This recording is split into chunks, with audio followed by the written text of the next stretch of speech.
ನಮಸ್ಕಾರ, ನೀವು ನೋಡ್ತಿದ್ದೀರಾ ಕನ್ನಡ ನಾಡು ನ್ಯೂಸ್. ನಾನು ವಿನೋದ್. ಇದೀಗ ಹೆಡ್ಲೈನ್ಸ್. ಕೇಂದ್ರ ಸರ್ಕಾರದ ಮೇಲೆ ರಾಜ್ಯ ಸರ್ಕಾರ ಸುಳ್ಳು ಆರೋಪ ಮಾಡುತ್ತಿದೆ. ವಿಧಾನ ಪರಿಷತ್ ಮುಖ್ಯ ಸಚೇತಕ ಎನ್ ರವಿಕುಮಾರ್ ಹೇಳಿಕೆ. ಕರ್ನಾಟಕ ರಕ್ಷಣಾ ವೇದಿಕೆಯಿಂದ ಜನಜಾಗೃತಿ ಆಂದೋಲನ. ಕನ್ನಡ ನಾಮಫಲಕಗಳನ್ನು ಅಳವಡಿಸಲು ಮನವರಿಕೆ ಮಾಡಿಕೊಟ್ಟ ಪದಾಧಿಕಾರಿಗಳು. ಬಳ್ಳಾರಿ ನಗರದಲ್ಲಿ ಅಭಿವೃದ್ಧಿ ಕಾರ್ಯಗಳು ಕುಂಠಿತವಾಗಿದೆ. ನಗರ ಶಾಸಕರ ವಿರುದ್ಧ ಮಾಜಿ ಶಾಸಕ ಗಾಲಿ ಸೋಮಶೇಖರ್ ರೆಡ್ಡಿ ಟೀಕೆ. ವಾರ್ತೆಗಳ ವಿವರ. ಲೋಕಸಭಾ ಚುನಾವಣೆಯನ್ನು ದೃಷ್ಟಿಯಲ್ಲಿಟ್ಟುಕೊಂಡು ಕಾಂಗ್ರೆಸ್ ಸರ್ಕಾರವು ಎನ್ಡಿಎ ಸರ್ಕಾರದ ಮೇಲೆ ಸುಳ್ಳು ಆರೋಪಗಳನ್ನು ಮಾಡುತ್ತಿದೆ ಎಂದು ವಿಧಾನ ಪರಿಷತ್ನ ಮುಖ್ಯ ಸಚೇತಕ ಎನ್ ರವಿಕುಮಾರ್ ಮಾಹಿತಿ ನೀಡಿದರು. ಬಳ್ಳಾರಿ ನಗರದ ಜಿಲ್ಲಾ ಬಿಜೆಪಿ ಕಚೇರಿಯಲ್ಲಿ ಹಮ್ಮಿಕೊಳ್ಳಲಾಗಿದ್ದ ಪತ್ರಿಕಾಗೋಷ್ಠಿಯಲ್ಲಿ ಮಾತನಾಡಿದ ವಿಧಾನ ಪರಿಷತ್ತಿನ ಮುಖ್ಯ ಸಚೇತಕ ಎನ್ ರವಿಕುಮಾರ್, ಕೇಂದ್ರದಿಂದ ರಾಜ್ಯಕ್ಕೆ ಬರಬೇಕಾದ ತೆರಿಗೆ ಹಣದ ಬಗ್ಗೆ ಕಾಂಗ್ರೆಸ್ನವರು ಮಾಡುತ್ತಿರುವ ಟೀಕೆಗಳಿಗೆ ಉತ್ತರಿಸಿ ಕಾಂಗ್ರೆಸ್ ಸರ್ಕಾರದ ಮುಖಂಡರಿಗೆ ನೇರ ಚರ್ಚೆಗೆ ಬರುವಂತೆ ಸವಾಲೆಸೆದರು. ಈ ಚುನಾವಣೆಯನ್ನ ಗಮನದಲ್ಲಿಟ್ಟುಕೊಂಡು ನಮ್ಮ ಕರ್ನಾಟಕ ರಾಜ್ಯದಲ್ಲಿರ್ತಕ್ಕಂಥ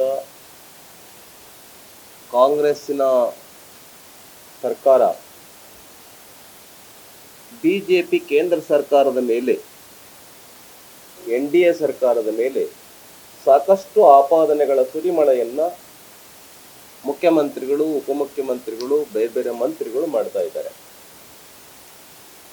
ಅದರೊಳಗಡೆ ಬಹಳ ಪ್ರಮುಖವಾಗಿರ್ತಕ್ಕಂಥದ್ದು ಅಂತಂದ್ರೆ, ಕೇಂದ್ರ ಸರ್ಕಾರದಿಂದ ನಮಗೆ ರಾಜ್ಯಕ್ಕೆ ಬರಬೇಕಾದಂಥ ತೆರಿಗೆಯ ಪಾಲು ಬರ್ತಾ ಇಲ್ಲ ಅಂತ.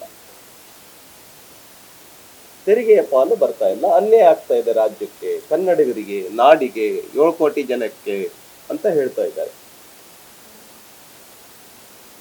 ಅದಕ್ಕೆ ನಾವು ಸ್ಪಷ್ಟವಾಗಿರ್ತಕ್ಕಂಥ ಉತ್ತರವನ್ನು ಕೊಡ್ತೇವೆ.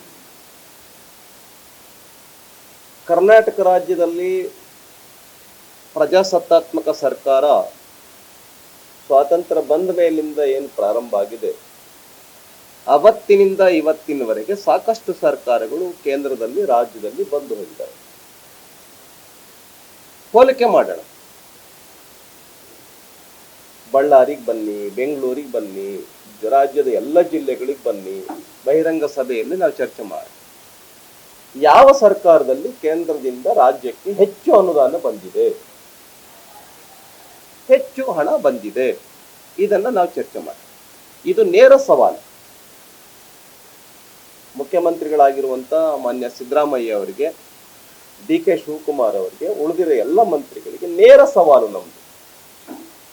ಏನಪ್ಪಾ ಅಂತಂದ್ರೆ, ನಿಮ್ಮ ಸರ್ಕಾರ 57 ವರ್ಷ ಆಳ್ವಿಕೆಯನ್ನು ನಡೆಸಿದೆ ಕೇಂದ್ರದಲ್ಲಿ. ಅದು ಕಾಂಗ್ರೆಸ್ ಬಹಳಷ್ಟು ವರ್ಷ, ಆಮೇಲೆ UPA 57 ವರ್ಷ ಆಳ್ವಿಕೆ ಮಾಡಿದೆ. ಆ ಕಾಲದ್ದನ್ನು ತೆಗೆದುಕೊಂಡು ನಮ್ಮ NDA ಈಗ 10 ವರ್ಷದಲ್ಲಿ ಯಾರ ಪಾಲು ಹೆಚ್ಚಿದೆ ಅನ್ನೋದನ್ನ ನಾವು ಬಹಿರಂಗವಾಗಿ ಚರ್ಚೆ ಮಾಡೋಣ. ನಾವು ರೆಡಿ ಇದ್ದೇವೆ. ಬಳ್ಳಾರಿ ನಗರದಲ್ಲಿ ನೂತನವಾಗಿ ಯಾವುದೇ ಕಾಮಗಾರಿಗಳು ನಡೆಯುತ್ತಿಲ್ಲ ಎಂದು ಮಾಜಿ ಶಾಸಕ ಸೋಮಶೇಖರ್ ರೆಡ್ಡಿ ವಿಷಾದ ವ್ಯಕ್ತಪಡಿಸಿದರು. ಬಳ್ಳಾರಿ ನಗರದ ಜಿಲ್ಲಾ ಬಿಜೆಪಿ ಕಚೇರಿಯಲ್ಲಿ ಹಮ್ಮಿಕೊಳ್ಳಲಾಗಿದ್ದ ಪತ್ರಿಕಾಗೋಷ್ಠಿಯಲ್ಲಿ ಮಾತನಾಡಿದ ಬಳ್ಳಾರಿ ನಗರ ವಿಧಾನಸಭಾ ಕ್ಷೇತ್ರದ ಮಾಜಿ ಶಾಸಕ ಜಿ ಸೋಮಶೇಖರ್ ರೆಡ್ಡಿ ಅವರು, ಸರ್ಕಾರದಲ್ಲಿ ಅನುದಾನ ನೀಡಲಿಕ್ಕೆ ಖಜಾನೆಯಲ್ಲಿ ಹಣವಿಲ್ಲ, ಹಾಗಾಗಿ ನಾವು ಮಾಡಿದ್ದ ಕಾಮಗಾರಿಗಳನ್ನೇ ಮಾಡುತ್ತಿದ್ದಾರೆ ಹೊರತು ಹೊಸದಾಗಿ ಅಭಿವೃದ್ಧಿ ಕೆಲಸಗಳು ಏನೂ ಆಗುತ್ತಿಲ್ಲ ಎಂದರು. ಇವತ್ತು ಬಳ್ಳಾರಿ ನಗರದಲ್ಲಿ ಕುಡಿಯುವ ನೀರಿನ ಅಭಾವ ಎಷ್ಟಾಗಿದೆ ಅನ್ನೋದು ತಮಗೆ ಕೂಡ ಅನುಭವ ಆಗಿರ್ಬೋದು ಅಂತ ನನಗೆ ಅನಿಸ್ತಾ ಇದೆ. 10 ದಿನ, 12 ದಿನ, 14, 15 ದಿನ ಒಂದು ಸಾರಿ ನೀರು ಕೊಡ್ತಾ ಇದ್ದಾರೆ. ಅಲ್ಲಿಪುರ ಕೆರೆನ ನಾವು 7.5 ಮೀಟ್ರ್ ತುಂಬ್ತಾ ಇದ್ವಿ. ಈಗ ನಾನು ತಿಳ್ಕೊಂಡೆ ಬೆಳಿಗ್ಗೆ ಫೋನ್ ಮಾಡಿ, 4.66 ಇದು ಮೀಟರ್ಸ್ ನೀರಿದೆ. ಅದನ್ನು ನಾವು ಎಲ್ಲಿವರೆಗೆ ಉಪಯೋಗ ಮಾಡಬೇಕು? ಜುಲೈ 17 ಅಥವಾ 25ನೇ ತಾರೀಕು ಒಳಗೆ ಮಳೆ ಬಂದು ಡ್ಯಾಮ್ ತುಂಬಿದ್ರೆ ನೀರು ಬಿಡೋದು ಸ್ಟಾರ್ಟ್ ಆಗುತ್ತೆ. ಈಗ ನಮ್ಮ ಕುಡಿಯೋ ನೀರಿನ ಅಭಾವ ಎಷ್ಟಾಗಬಹುದು ಅನ್ನೋದು ಅಂದರೆ, ಅವ್ರು ಹೇಳ್ತಾ ಇರೋದು ಏನಂತಂದರೆ, 10 ದಿನಕ್ಕೆ ಒಂದು ಸಾರಿ ನೀರು ಕೊಟ್ಟರೆ ಕೂಡ ಮ್ಯಾಕ್ಸಿಮಮ್ ನಾವು ಒಂದು ಮೇ ಕೊನೆವರೆಗೆ ಕೊಡ್ಬೋದು ಸರ್ ಅಂತ ಹೇಳ್ತಾರೆ. ಜುಲೈನಲ್ಲಿ ನೀರು, ಏಪ್ರಿಲ್ ಲಾಸ್ಟ್ ಅಂತ ಹೇಳ್ತಾ ಇದ್ದಾರೆ. ಅದನ್ನು ಸ್ವಲ್ಪ 15 ದಿನ ಮಾಡಿದ್ರೆ ಮೇ ತಿಂಗಳವರೆಗೆ ಬರುತ್ತೆ ಅಂತ ಹೇಳ್ತಾ ಇದ್ದಾರೆ. ಹಂಗಾಗಿ ಈಗ ನೋಡಿ, ಡ್ಯಾಮಲ್ಲಿ ನೀರಿಲ್ಲ, LLCಗೆ ನೀರು ಕೊಡ್ತಾ ಇಲ್ಲ. LLCಯಿಂದ ನೀರನ್ನು ಪಂಪ್ ಮಾಡಿ ನಾವು ಅಲಿಪುರ ಕೆರೆಗೆ ಇದು ಮಾಡ್ಕೊಂಡು ಅಟ್ಲೀಸ್ಟ್ ನೀರು ಕೊಡ್ಬೋದು. ಆಮೇಲೆ ಅಭಿವೃದ್ಧಿ ಕೆಲಸಗಳು ತಮ್ಗೆ ಗೊತ್ತಿದ್ದಂಗೆ ರೋಡ್ ಮೇಲೆ ರೋಡ್ ಆಗ್ತದೆ. ಹಂಗಾಗಿ ಏನು ಅಂದ್ರೆ ಪಾಪ ಹಣ ಇಲ್ಲ ಅವ್ರ ಹತ್ರ. ಗ್ಯಾರಂಟಿಗಳು ಕೊಡ್ತಾ ಇದ್ದಾರೆ, ಆ ಗ್ಯಾರಂಟಿಗಳು ಕೂಡ ಅಟ್ಲೀಸ್ಟ್ ಎಲ್ಲರಿಗೂ ಕೊಡ್ತಾ ಇದ್ದಾರೆ, ಅದು ಇಲ್ಲ.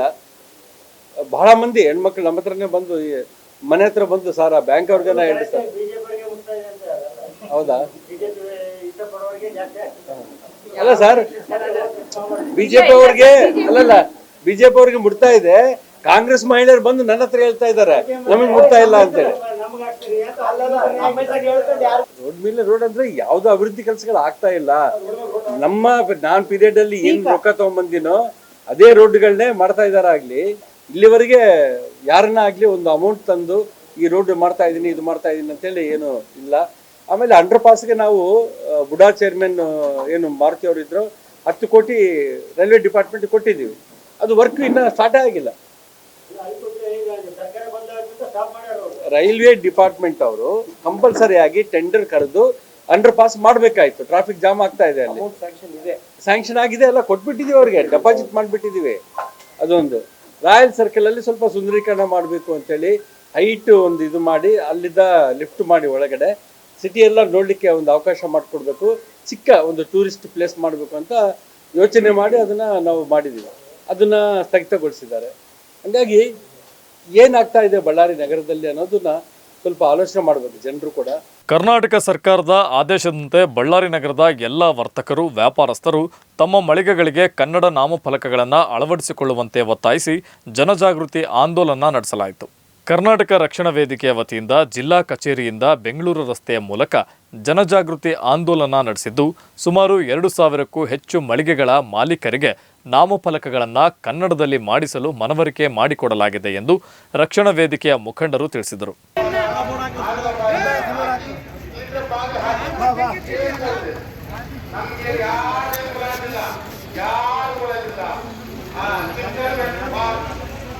ಏನು ಡಿಸೆಂಬರ್ 27ರಂದು ಕಡ್ಡಾಯ ಕನ್ನಡ ನಾಮಫಲಕ ಹೋರಾಟ ಏನಾಯಿತು, ಅದರಿಂದ ಇವತ್ತು ರಾಜ್ಯ ಸರ್ಕಾರ ಎಚ್ಚೆತ್ತುಕೊಂಡು ಇವತ್ತು 60% ಕನ್ನಡ ನಾಮಫಲಕಗಳು ಇರಲೇಬೇಕಂತ ಒಂದು ಅಧಿವೇಶನದಲ್ಲಿ ಪಾಸ್ ಮಾಡಿದ್ದಾರೆ. ಅದಕ್ಕಾಗಿ ಎಲ್ಲ ಬಳ್ಳಾರಿ ಇವತ್ತು ಕರ್ನಾಟಕ ರಾಜ್ಯಾದ್ಯಂತ ಎಲ್ಲ ಜಿಲ್ಲಾ ಕೇಂದ್ರಗಳಲ್ಲಿ ಕರ್ನಾಟಕ ರಕ್ಷಣಾ ವೇದಿಕೆ ನಾರಾಯಣಗೌಡ ಆದೇಶದ ಮೇರೆಗೆ ಎಲ್ಲ ಜಿಲ್ಲಾಧ್ಯಕ್ಷರ ನೇತೃತ್ವದಲ್ಲಿ ಇವತ್ತು ಕಡ್ಡಾಯ ಕನ್ನಡ ನಾಮಫಲಕ ಹೋರಾಟ ಮಾಡಿದ್ದೀವಿ. ಎಲ್ಲ ಅಂಗಡಿ ವರ್ತಕರು ಕೂಡ ಇವತ್ತು ನಮಗೆ ಸ್ಪಂದನೆ ಮಾಡಿದ್ದಾರೆ. ಕೆಲವರು ಕೂಡ ಅವಕಾಶ ಕೊಟ್ಟಿದ್ದೀವಿ, ಕೆಲವರು ಜಾಸ್ತಿ ಮಾತಾಡೋರಿಗೆ ವಾರ್ನು ಕೂಡ ಮಾಡಿದ್ದೀವಿ. ಯಾವುದೇ ಕಾರಣಕ್ಕೂ ತಮ್ಮ ಬೋರ್ಡ್ಗಳು ಇಂಗ್ಲೀಷಲ್ಲಿ ಇರೋಂಗಿಲ್ಲ, ಎಲ್ಲ ಕಡ್ಡಾಯ ಕನ್ನಡ ನಾಮಫಲಕ ಅಳವಡಿಸ್ಕೊಳ್ಳಬೇಕು ಅಂತೇಳಿ ಒಂದು ವಾರ 10 ದಿವಸ ಕಾಲ ಸಮಯಾವಕಾಶ ಕೊಟ್ಟಿದ್ದೀವಿ. ಬಳ್ಳಾರಿ ಜಿಲ್ಲೆಯಲ್ಲಿ ಸುಮಾರು 92,316 ನಕಲಿ ಮತದಾರರು ಇದ್ದು, ಅದನ್ನು ಪರಿಶೀಲಿಸುವಲ್ಲಿ ಜಿಲ್ಲಾಡಳಿತ ವಿಫಲವಾಗಿದೆ ಎಂದು ಬಿಜೆಪಿ ಜಿಲ್ಲಾಧ್ಯಕ್ಷ ಅನಿಲ್ ನಾಯ್ಡು ತಿಳಿಸಿದ್ದಾರೆ. ಬಳ್ಳಾರಿ ನಗರದ ಜಿಲ್ಲಾ ಬಿಜೆಪಿ ಕಚೇರಿಯಲ್ಲಿ ಹಮ್ಮಿಕೊಳ್ಳಲಾಗಿದ್ದ ಪತ್ರಿಕಾಗೋಷ್ಠಿಯಲ್ಲಿ ಮಾತನಾಡಿದ ಜಿಲ್ಲಾಧ್ಯಕ್ಷ ಅನಿಲ್ ನಾಯ್ಡು ಅವರು ಜಿಲ್ಲಾಡಳಿತದ ವೈಫಲ್ಯದ ಬಗ್ಗೆ ನೇರವಾಗಿ ಆರೋಪಿಸಿದ್ದಾರೆ. ಚುನಾವಣಾ ಅಧಿಕಾರಿಗಳು ನಿಷ್ಪಕ್ಷಪಾತವಾಗಿ ನೋಡಬೇಕು, ಪ್ರತಿ ವೋಟರ್ ಲಿಸ್ಟನ್ನು ನೋಡಬೇಕು. ನೋಡ್ದೇನೆ ಕೆಲವು ಫೇಕ್ ವೋಟರ್ಸ್ಗಳನ್ನು, ನಕಲಿ ವೋಟ್ಗಳನ್ನು ಐಡೆಂಟಿಟಿ ಮಾಡೋದರಲ್ಲಿ ಫೇಲ್ಯೂರ್ ಆಗಿದೆ ಜಿಲ್ಲಾಡಳಿತ ಅನ್ನೋದನ್ನು ಈ ಪತ್ರಿಕಾಗೋಷ್ಠಿ ಮುಖಾಂತರ ನಾನು ನೇರ ಆರೋಪವನ್ನು ಮಾಡ್ತಾ ಇದ್ದೀನಿ ಮತ್ತು ದಾಖಲೆ ಸಮೇತ ಕೊಡ್ತಾ ಇದ್ದೀನಿ. ಈ ವಿಷಯವನ್ನು ನಾನು ತಮ್ಮ ಗಮನಕ್ಕೆ ತರೋದಕ್ಕೆ ಇಚ್ಛೆ ಪಡ್ತೇನೆ. ಒಟ್ಟು ಬಳ್ಳಾರಿ ಜಿಲ್ಲೆಯಲ್ಲಿ ಭಾರತೀಯ ಜನತಾ ಪಾರ್ಟಿ ಕಡೆಯಿಂದ ಗುರುತಿಸಿರುವಂಥ ಮತಗಳು, ಫೇಕ್ ವೋಟರ್ಸನ್ನು, ನಕಲಿ ವೋಟ್ಗಳನ್ನು ಒಟ್ಟು 92,316 ಫೇಕ್ ವೋಟರ್ಸ್ಗಳನ್ನು ಐಡೆಂಟಿಟಿ ಮಾಡಿದೆ. 92,316 ಒಟ್ಟು ಮತಗಳು. ನಾನು ಹೇಳ್ತಾ ಇರೋದು ಬಳ್ಳಾರಿಯ ಲೋಕಸಭೆಗಲ್ಲ, ಓನ್ಲಿ ಬಳ್ಳಾರಿ ಜಿಲ್ಲೆಗೆ ನಾನು ಹೇಳ್ತಾ ಇರೋದು. ಒಂದ್ಸರಿ ನೀವು ಯೋಚನೆ ಮಾಡಿ, ವಿಜಯನಗರ ಜಿಲ್ಲೆಯಲ್ಲಿ ಎಷ್ಟಿರ್ಬೋದು ಅನ್ನೋದನ್ನು ಕೂಡ ಯೋಚನೆ. ಹೀಗೆ ರಾಜ್ಯಾದ್ಯಂತ ಆಗಿದೆ ಅದು. ಅದರಲ್ಲಿ ಕಂಪ್ಲಿಯಲ್ಲಿ ನಾನು ವಿಧಾನಸಭಾ ಕ್ಷೇತ್ರವಾರು ಒಂದಿಷ್ಟು ಅಂಕಿಅಂಶವನ್ನು ಕೊಡ್ತೇನೆ. ಕಂಪ್ಲಿಯಲ್ಲಿ 17,605 ಫೇಕ್ ವೋಟರ್ಗಳನ್ನು ಗುರ್ತು ಮಾಡಿರುವಂಥದ್ದನ್ನು ಕೊಟ್ಟಿದ್ವಿ. ಇನ್ನೂ ಭಾಳ ಇದೆ, ಆದರೆ ಪಾರ್ಟಿ ಕಡೆಯಿಂದ ಐಡೆಂಟಿಟಿ ಮಾಡಿರುವಂಥದ್ದು ನಕಲಿ ವೋಟ್ಗಳು ಕಂಪ್ಲಿಯಲ್ಲಿ 17,605 ಮತಗಳು ಅಂತೇಳಿ ಗುರ್ತು ಮಾಡಿದ್ದೀವಿ. ಕೊಟ್ಟೂರಿನ ಪವಾಡ ಪುರುಷ ಶ್ರೀ ಗುರು ಕೊಟ್ಟೂರೇಶ್ವರರ ರಥೋತ್ಸವ ಶ್ರದ್ಧಾ ಭಕ್ತಿಯಿಂದ ಲಕ್ಷಾಂತರ ಭಕ್ತ ಸಮೂಹದ ನಡುವೆ ನಡೆಯಿತು. ಶ್ರೀ ಕ್ಷೇತ್ರ ಕೊಟ್ಟೂರಿನ ಪವಾಡ ಪುರುಷ ಶ್ರೀ ಗುರು ಕೊಟ್ಟೂರೇಶ್ವರನ ರಥೋತ್ಸವವು ಲಕ್ಷಾಂತರ ಭಕ್ತರ ನಡುವೆ ನೆರವೇರಿತು. ರಾಜ್ಯದ ವಿವಿಧ ಜಿಲ್ಲೆಗಳು ಸೇರಿದಂತೆ ನೆರೆಯ ರಾಜ್ಯಗಳಿಂದಲೂ 5 ಲಕ್ಷಕ್ಕೂ ಹೆಚ್ಚಿನ ಭಕ್ತರು ಭಾಗವಹಿಸಿದ್ದರು. ಮೂಲ ನಕ್ಷತ್ರದಲ್ಲಿ ನೆರವೇರುವ ಕೊಟ್ಟೂರು ದೊರೆಯ ರಥೋತ್ಸವ ಕಣ್ತುಂಬಿಕೊಳ್ಳಲು 2 ಕಣ್ಣು ಸಾಲದು. ಇಷ್ಟಾರ್ಥ ಈಡೇರಿಕೆಗೆ ಭಕ್ತರು ಕಾಲ್ನಡಿಗೆಯಲ್ಲಿ ವಿವಿಧ ಊರುಗಳಿಂದ ಆಗಮಿಸುವ ಭಕ್ತರು ಕೊಟ್ಟೂರ ದೊರೆಯೇ ನಿನಗಾರು ಸರಿಯೇ ಎಂಬ ಜಯಘೋಷಗಳನ್ನು ಕೂಗುತ್ತಾ ವಿವಿಧ ಪೂಜೆಗಳನ್ನು ನೆರವೇರಿಸಿದರು.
ಕಾರಟಗಿಯ ಮರ್ಲಾನಹಳ್ಳಿ ಸರ್ಕಾರಿ ಶಾಲೆಯಲ್ಲಿ 8ನೇ ತರಗತಿ ವಿದ್ಯಾರ್ಥಿಗಳಿಗೆ ಬೀಳ್ಕೊಡುಗೆ ಸಮಾರಂಭ ಆಯೋಜಿಸಲಾಗಿತ್ತು. ಕಾರಟಗಿ ಸರ್ಕಾರಿ ಹಿರಿಯ ಪ್ರಾಥಮಿಕ ಶಾಲೆಯಲ್ಲಿ 8ನೇ ತರಗತಿ ವಿದ್ಯಾರ್ಥಿಗಳಿಗೆ ಬೀಳ್ಕೊಡುಗೆ ಸಮಾರಂಭ ಆಯೋಜಿಸಲಾಗಿತ್ತು. ಮಕ್ಕಳು ತಮ್ಮ ಪಾಲಕರ ಪಾದಪೂಜೆ ಮಾಡುವ ಮೂಲಕ ಸರಸ್ವತಿ ಪೂಜೆ ನೆರವೇರಿಸಿದರು. ನಂತರ 8ನೇ ತರಗತಿ ವಿದ್ಯಾರ್ಥಿಗಳು ತಮ್ಮ ಅನಿಸಿಕೆಗಳನ್ನು ಹಂಚಿಕೊಂಡರು. ಈ ಸಂದರ್ಭದಲ್ಲಿ ಮುಖ್ಯ ಶಿಕ್ಷಕಿ ಸಾವಿತ್ರಿ ಮಲ್ಲನಗೌಡ, ಎಸ್ಡಿಎಂಸಿ ಅಧ್ಯಕ್ಷ ಸಂತೋಷದಿಂದ ವಿದ್ಯಾರ್ಥಿಗಳಿಗೆ ಹಿತನುಡಿಗಳನ್ನು ಹೇಳಿದರು. ಈ ಸಂದರ್ಭದಲ್ಲಿ ವೀರೇಶ್ ಬಡಿಗೇರ್, ಶಿಕ್ಷಕಿಯರಾದ ಗಾಯತ್ರಿ, ಶರಣಮ್ಮ, ಕಾವೇರಿ ಬಾಯಿ, ಶಾಮಿತ್ ಸೇರಿದಂತೆ ಪಾಲಕರು ಉಪಸ್ಥಿತರಿದ್ದರು.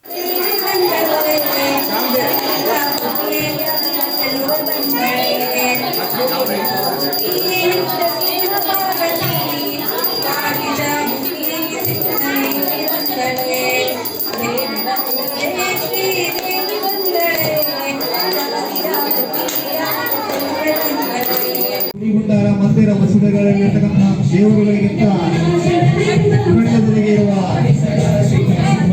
ಎತ್ತು ಹೊತ್ತು ಸಾಕಿದ ತಂದೆ ತಾಯಿಗಳೇ ಜಗದ ಮುಕ್ಕೋಟಿ ದೇವರುಗಳಿಗಿಂತ ಅತ್ಯಂತ ಶ್ರೇಷ್ಠವಾದ ದೇವರುಗಳು. ಎಲ್ಲ ದೇವರುಗಳನ್ನು ಮೀರಿದಂತಹ ದೇವರುಗಳನ್ನು ಮೊಳಕಾಲ್ಮೂರಿನ ಮರ್ಲಹಳ್ಳಿ ಗುಡ್ಡದಲ್ಲಿ ಗಣಿಗಾರಿಕೆ ಮಾಡಲು ಪರವಾನಗಿ ಕೊಡಬಾರದು ಎಂದು ಆಗ್ರಹಿಸಿ ರಾಜ್ಯ ರೈತ ಸಂಘದಿಂದ ಪ್ರತಿಭಟನೆ ನಡೆಸಲಾಯಿತು. ರಾಜ್ಯದಲ್ಲಿ ಬರಗಾಲ ತಾಂಡವವಾಡುತ್ತಿದ್ದು ಕುಡಿಯುವ ನೀರಿಗಾಗಿ ಪರದಾಡುವಂತಹ ಪರಿಸ್ಥಿತಿ ನಿರ್ಮಾಣವಾಗಿದೆ. ಆದರೆ ರಾಜಕೀಯ ನಾಯಕರ ಕುಮ್ಮಕ್ಕಿನಿಂದ ಇಂದು ಮರ್ಲಹಳ್ಳಿಯ ಗುಡ್ಡದಲ್ಲಿ ಕ್ರಷರ್ ಪ್ರಾರಂಭ ಮಾಡುವುದಕ್ಕೆ ಪ್ರಯತ್ನ ಪಡುತ್ತಿದ್ದಾರೆ. ಗ್ರಾಮದ ಜನರಿಗೆ ಮಾಹಿತಿ ಇಲ್ಲದೆ ಅನುಮತಿ ನೀಡಿದ್ದಲ್ಲಿ ಮುಂದಿನ ದಿನಗಳಲ್ಲಿ ಉಗ್ರ ಹೋರಾಟ ನಡೆಸಬೇಕಾಗುತ್ತದೆ ಎಂದು ಕರ್ನಾಟಕ ರಾಜ್ಯ ರೈತ ಸಂಘ ರಾಜ್ಯ ಉಪಾಧ್ಯಕ್ಷ ಬೇಡರಹಳ್ಳಿ ಬಸವರೆಡ್ಡಿ ತಮ್ಮ ಆಕ್ರೋಶ ಹೊರಹಾಕಿದರು. ಮೊಳಕಾಲ್ಮೂರು ಪಟ್ಟಣದ ಬಸ್ ನಿಲ್ದಾಣದ ಆವರಣದಲ್ಲಿ ಕರ್ನಾಟಕ ರಾಜ್ಯ ರೈತ ಸಂಘ ಹಾಗೂ ಹಸಿರು ಸೇನೆ ಕರ್ನಾಟಕ ಪ್ರಾಂತ್ಯ ರೈತ ಸಂಘ, ಕರ್ನಾಟಕ ದಲಿತ ಸಂಘರ್ಷ ಸಮಿತಿ ಹಾಗೂ ಮಾದಿಗ ದಂಡೋರ ತಾಲೂಕು ಸಮಿತಿ ಮೊಳಕಾಲ್ಮೂರು ಇವರ ಸಂಯುಕ್ತಾಶ್ರಯದಲ್ಲಿ ಇಂದು ತಹಶೀಲ್ದಾರ್ ಅವರಿಗೆ ಮನವಿ ಸಲ್ಲಿಸಿದ್ದರು. ನಗರದ ನಾಗರಿಕ ಬಂಧುಗಳೇ, ಏನು ಈ ಮೊಳಕಾಲ್ಮೂರು ತಾಲೂಕು ಹಿಂದುಳಿದ ತಾಲೂಕು ಅಂತ ಕರೀತಾ ಇದ್ದಾರೆ. ಆದರೆ ಜನಕ್ಕೆ ಹಿಂದುಳಿದ ತಾಲೂಕು, ಸರ್ಕಾರಕ್ಕೆ ಹಿಂದುಳಿದ ತಾಲೂಕು, ಆದರೆ ರಾಜಕಾರಣಿಗಳಿಗೆ ಬಹಳ ಸಂಪತ್ತಿರ್ತಕ್ಕಂಥ ತಾಲೂಕು. ನಮಗೆ ಈ ಮೊಳಕಾಲ್ಮೂರು ಸುತ್ತ ಈ ಪ್ರದೇಶದಲ್ಲಿ, ಈ ತಾಲೂಕಿನಲ್ಲಿ ಗುಡ್ಡಗಳು ಕಾಣ್ತಾ ಇದ್ದಾವೆ. ಆದರೆ ರಾಜಕಾರಣಿಗಳಿಗೆ, ಸಂಸದರಿಗೆ, ಮಂತ್ರಿಗಳಿಗೆ, MLAಗಳಿಗೆ ಅದು ಹಣದ ರಾಶಿ, ವಜ್ರದ ರಾಶಿ, ಬಂಗಾರದ ರಾಶಿ. ಇವತ್ತು ಗಣಿಗಾರಿಕೆ ಮಾಡೋದಕ್ಕೆ ಬೇರೆ ಬೇರೆ ಮೂಲಗಳಿಂದ, ಆಂಧ್ರದ ಮೂಲದಿಂದ ಮತ್ತು ಬಳ್ಳಾರಿ ಮೂಲದಿಂದ ಇವತ್ತು ಈ ಭಾಗಕ್ಕೆ ಬರ್ತಾ ಇದ್ದಾರೆ. ಅವರಿಗೆ ಒಂದು ಕಲ್ಲು ಹೊಡೆದ್ರೆ ವಜ್ರದ ಚೂರು ಕಲ್ಲು ಇಲ್ಲಿ ಸಿಗ್ತಾ ಇದೆ ಹೌದವ್ರೆ. ಅದರಿಂದ ಇಲ್ಲಿ ಬಹಳ ಸಂಪತ್ತೈತೆ, ಆದರೆ ನಮಗೆ ಗೊತ್ತಿಲ್ಲ ಅಷ್ಟೇ. ನಾವು ಗುಡ್ಡ ಅನ್ಕೊಂತೀವಿ, ಅವರು ಗುಡ್ಡದ ರಾಶಿ ಬಂಗಾರದ ರಾಶಿ ಅಂತ ಅವ್ರು ತಿಳ್ಕೊಂಡಿದ್ದಾರೆ. ಅದರಿಂದ ಜನರು ಜಾಗೃತಿ ಆಗಲಿಲ್ಲ ಅಂದರೆ ಇವತ್ತು ಯಾತಕ್ಕೆ ಇಲ್ಲಿ MLAಗಳು ಪೈಪೋಟಿ ಮಾಡಿ ಬರ್ತಾರೆ ಅಂತಂದ್ರೆ ಜನರಿಗೆ ಏನು ಗೊತ್ತಿಲ್ಲ, ಇವರು ಏನು ದೋಚ್ಕೊಂಡು ಹೋದ್ರು ಕೂಡ ಇವರು ಏನು ಮಾತಾಡಲ್ಲ ಅಂತೇಳಿ ಇವತ್ತು ಮೊಳಕಾಲ್ಮೂರು ಕ್ಷೇತ್ರಕ್ಕೆ ಎಷ್ಟೇ ಏನೇ ಆಗಲಿ ಇಲ್ಲಿ ನಾವು ಬಡ ತಾಲೂಕು ಅಂತ ಬಂದು ಸೇರಿ ದೋಚುವಂಥ ಕೆಲಸವನ್ನ ಇವತ್ತು ಮಾಡಿದ್ದಾರೆ. ಈಗಾಗಲೇ 2 ಕ್ರಷರು ನಡೀತಾ ಇದ್ದಾವೆ. ಅನೇಕ ಸಾರಿ ಅನೇಕ ಸಂಘಟನೆಗಳು ವಿರೋಧ ಮಾಡಿದ್ದು. ಅಲ್ಲಿ ರೈಲ್ವೆ ಸ್ಟೇಷನ್ ಐತೆ, ಇಲ್ಲಿ ಜಾನುವಾರುಗಳು ಹೇಳಿದ್ರು, ಅದನ್ನು ಉಲ್ಲಂಘಿಸಿ ಇವತ್ತು ಸರ್ಕಾರ ಜನಗಳಿಗೆ ಮನ್ನಣೆ ಕೊಡದಲೆ ಜನ ಹಾಳಾದ್ರೂ ಚಿಂತಿಲ್ಲ, ರಾಜಕಾರಣಿಗಳು ಸುಖವಾಗಿರ್ಬೇಕು. ಜನಗಳಿಗೂ ತೊಂದರೆ ಆಗುತ್ತೆ. ಇವತ್ತು ನಾವು ಎಚ್ಚರಿಕೆ ಕೊಡ್ತಾ ಇದ್ದೀವಿ, ಯಾರೇ ರಾಜಕಾರಣಿಗಳು ಇರ್ಬೋದು, ಯಾವೇ ಶ್ರೀಮಂತರಿರ್ಬೋದು, ಈ ಕ್ರಷರ್ ವಿಚಾರಕ್ಕೆ ಹಳ್ಳಿಗೆ ಬಂದು ನೀವೇನಾದ್ರು ಕಾನೆಕ್ಟ್ ಮಾಡಿದ್ರೆ ಇಡೀ ಜಿಲ್ಲಾದ್ಯಂತ ಹೋರಾಟ ಮಾಡಿ ನಿಮ್ಮನ್ನೆಲ್ಲರೂ ಕೂಡ ತೊಲಗಿಸ್ತಕ್ಕಂಥ ಕೆಲಸ ಮಾಡ್ತೀವಿ ಅಂತೇಳಿ ನಾನು ಈ ಸಂದರ್ಭದಲ್ಲಿ ಹೇಳಕ್ ಇಷ್ಟಪಡ್ತೀನಿ. ಇದಾಗಿತ್ತು ಇಂದಿನ ಕನ್ನಡ ನಾಡು ನ್ಯೂಸ್. ಇದು ಕನ್ನಡಿಗರ ನಾಡಿ ಮಿಡಿತ. ನಮಸ್ಕಾರ.